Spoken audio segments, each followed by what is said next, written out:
Bismillahirrahmanirrahim. Assalamu alaikum. Today we will start the lecture number 8, unit number 1, the human body. In this lecture we will study about the respiratory system. The respiratory system is the system that deal with the breathing. Main जो respiratory system होता है उसमें हम breathing के बारे में पढ़ते हैं कि हम सांस किस तरह से लेते हैं. ह्यूमन जो है वो सांस किस तरह से लेगा. और मेन ऑर्गन जो होता है वो जो रेस्पिरेशन सिस्टम में होता है इज़ लंग्स जो होते हैं वो the main organ in the respiratory system is the lungs जो हैं जो वो है हमारा रेस्पिरेशन करने का जो सबसे इम्पोर्टेंट ऑर्गन्स हैं वो लंग्स हैं जिसके ज़रिए हम सांस लेते हैं. We have 2 lungs. हमारे पास 2 लंग्स होते हैं. इन रेस्पिरेटरी सिस्टम्स के अंदर जो ऑक्सीजन है वो हम इनसाइड द बॉडी हम टेक करते हैं and the carbon dioxide expel outside the body. और कार्बन डाइऑक्साइड को हम एक्सक्रीट करते हैं. जो कार्बन डाइऑक्साइड है वो रेस्पिरेशन के दौरान हमारी बॉडी से रिलीज़ होती है. तो यहाँ पे हम डायग्राम देख लेते हैं जिसके ज़रिए हम समझेंगे कि जो हम ह्यूमंस के अंदर रेस्पिरेशन का प्रोसेस होता है, सांस लेने का अमल वो किस तरह से होता है. और जो ऑक्सीजन है वो ह्यूमंस के लिए सर्वाइव करने के लिए बहुत ही इम्पोर्टेंट होती है जो हम ईयर से हासिल करते हैं. तो बेसिकली हम यहाँ पे पार्ट पढ़ लेते हैं कि कौन कौन से पार्ट्स होते हैं जो रेस्पिरेशंस में यूज़ किए जाते हैं और किस तरह से ऑक्सीजन जो है ईयर के ज़रिए हमारे नोज़ से एंटर होके और क्या क्या प्रोसेस करती है, क्या क्या फंक्शंस करती है, वो हम आज पढ़ेंगे रेस्पिरेटरी सिस्टम में. तो यहाँ पे हम डायग्राम देखते हैं. यहाँ पे डिफरेंट पार्ट्स शो किए गए हैं. यहाँ पे अगर आपको नज़र आ रहा हो तो ये नोज़ का पार्ट है जो हमें नोज़ के अगर हम अपना नोज़ देखें तो हमें 2 ओपनिंग नज़र आती हैं जिसको हम नोस्ट्रिल बोलते हैं.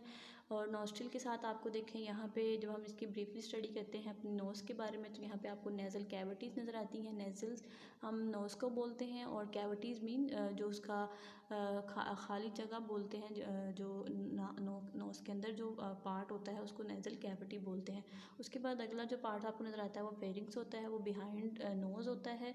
नेज़ल कैविटी के बाद आपको फेरिंग्स नज़र आता है. उसके साथ आगे हम जाएँ तो यहाँ पे लेरिक्स नज़र आता है. ये मस्कुलर ऑर्गन्स होते हैं. जो हमारे लेरिक्स होते हैं ये मस्कुलर ऑर्गन्स होते हैं. ये क्या इनका काम क्या होता है, ये हमारी वोकल्स जो कॉर्ड्स होते हैं उनको बैलेंस कर रहे होते हैं. उसको इनका फंक्शंस क्या होता है, ये वोकल्स जो हमारे हैं जो हम साउंड जो प्रोड्यूस करते हैं उनको ये मेंटेन कर रहा होता है. उसके बाद हमारी मेन जो आती है वो ट्रैकिया. ये आपको जो ये नाली सी नज़र आ रही है, ये स्ट्रक्चर जो आपको नज़र आ रहा है उसको हम क्या कह रहे हैं, ये ट्रैकिया होता है. ट्रैकिया का काम क्या होता है, जो ऑक्सीजन जो हम ईयर से लेते हैं वो ईयर्स के अंदर क्या होती है, ऑक्सीजन होती है. वो क्या करती है, कन्वे करती है ये लंग्स को. यहाँ से जब ऑक्सीजन हम इनहेल करते हैं, ये देखें ऑक्सीजन इनहेल करेंगे नोज़ के ज़रिए और जो नोज़ होगी वो ऑक्सीजन को कहाँ लेके आएगी, नेज़ल कैविटी. नेज़ल कैविटी से फेरिक्स, फेरिक्स से लेरिक्स, लेरिक्स से ट्रैकिया और ट्रैकिया क्या करेगी, आगे लंग्स को ऑक्सीजन प्रोवाइड कर देगी. और यहाँ पे आप देखिए ये जो स्ट्रक्चर नज़र आता है आपको, ये सैक्स पॉकेट्स होती हैं लंग्स के अंदर छोटी छोटी, उसको हम एयर सैक्स बोलते हैं. सैक्स होती हैं ना छोटे छोटे जो आपको बॉक्स जो गोल से आपको एक स्ट्रक्चर नज़र आता है वो उसको आप वो एयर सैक्स होते हैं. तो छोटी थैलियाँ बोलते हैं. सैक्स होता है एयर सैक्स मीन्स एयर हवा की थैलियाँ होती हैं गोल गोल सी. आपको ये देखिए जो आपको 600 मिलियंस जो है ये आपको लंग्स के अंदर मिलती हैं ये थैलियाँ जिसके अंदर ऑक्सीजन जो है वो स्टोर होती है. जब ऑक्सीजन ट्रैकिया से लंग्स के अंदर आएंगी तो ये एयर सैक्स के अंदर स्टोर होना शुरू हो जाएंगी. तो जो जब ये एयर सैक्स का क्या काम होता है, ये देखिए यहाँ पे आपको इसकी वो फंक्शन बताते हैं. एयर सैक्स को हम एल्वोलाई भी बोलते हैं और ये जो है ये take oxygen and put into the blood.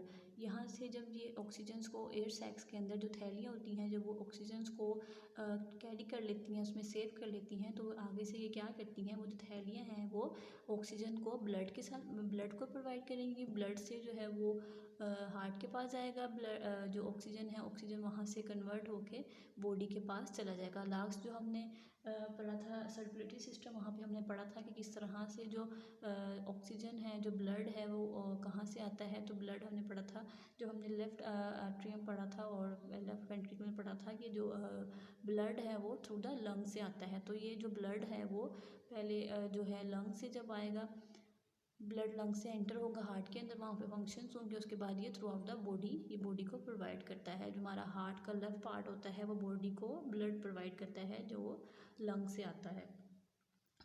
उसके बाद ये ब्लड जो है वो through out the body provide करता है। उसके अलावा हमने पढ़ा था कि जो रेस्पिरेटरी सिस्टम में है वो ऑक्सीजन इनहेल करते हैं हम और कार्बन डाइऑक्साइड गैस को रिलीज़ करते हैं। तो उसके बाद क्या होता है, ये जो एयर सैक्स के अंदर क्या होता है, जब हमने हार्ट के बारे में पढ़ा था कि जब उसका जो राइट साइड होता है वहाँ पे जब ब्लड है वो जो बॉडी से ऐड होता है, जब वो ऐड होता है तो वो कन्वर्ट होता है। उसके बाद वो बॉडी जो है वो लंग्स के पास जाता है।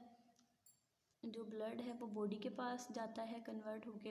राइट साइड जो हार्ट होता है, लास्ट जो हमने लेक्चर पढ़ा था सर्कुलेटरी सिस्टम में, जब हम हार्ट को स्टडी कर रहे थे तब हमने पढ़ा था जो right side of the blood है वहाँ से जो ब्लड है वो कहाँ जाता है, लंग्स के पास जाता है। तो ये जो लंग्स के पास जब ये जाता है तो ये कार्बन डाइऑक्साइड गैस जो होती हैं वो एयर सैक्स में दोबारा से कन्वर्ट हो जाती हैं। एयर सैक्स जो है वो फिर ऑक्सीजन को स्टोर नहीं करता, कार्बन डाइऑक्साइड गैस को वो स्टोर करता है फ्रॉम द ब्लड से क्या करेगा, ये कार्बन डाइऑक्साइड को अपनी एयर सैक्स जो है, ये जो उसको पॉकेट्स मिली हुई हैं, ये जो थैलियाँ होती हैं एयर्स की, उसके अंदर कार्बन डाइऑक्साइड गैस को बढ़ेगा। पहले उसने कौन सी एयर बढ़ी थी अपने अंदर, ऑक्सीजन बढ़ी थी, तो उसने आगे प्रोवाइड की थी बॉडी को।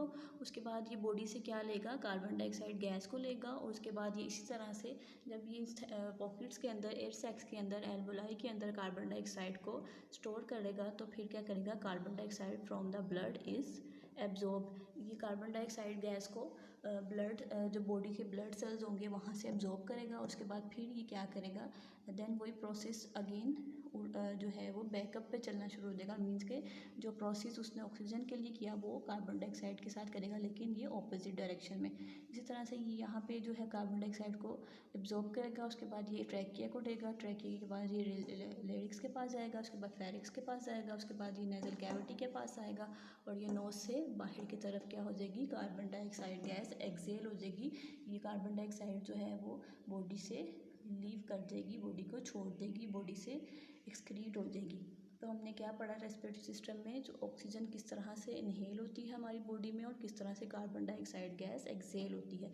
वही सेम प्रोसेस होता है जिस तरह से ऑक्सीजन इनहेल हो रही होती है, उसी प्रोसेस से बैकअप पे हम पढ़ेंगे कि ये कार्बन डाइऑक्साइड गैस को रिलीज़ करता है।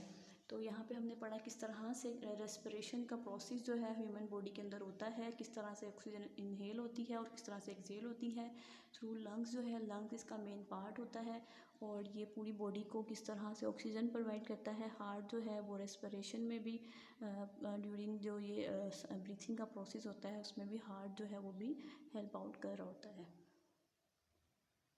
साथ साथ आप स्टडी करते जाएं, इनको नोट डाउन भी करें। जो क्वेश्चंस हैं आपको हर टॉपिक के साथ आपको क्वेश्चंस मिल जाएंगे और इनके आंसर आपके पास जो सिलेबस है उसमें हर क्वेश्चंस का आंसर्स आपको सॉल्यूशन के साथ आपको मिल जाएगा। यहाँ से बुक से आप क्वेश्चंस को नोट डाउन करें और इनकी डायग्राम बनाएं, इनको लेबलिंग करें, इनके फंक्शंस याद करें और जो जो आपको बताया जाता है लेक्चर्स में उनको साथ साथ स्टडी करें और इनको रिटन फॉर्म में भी लिखें और इनको याद भी करते जाएँ साथ साथ।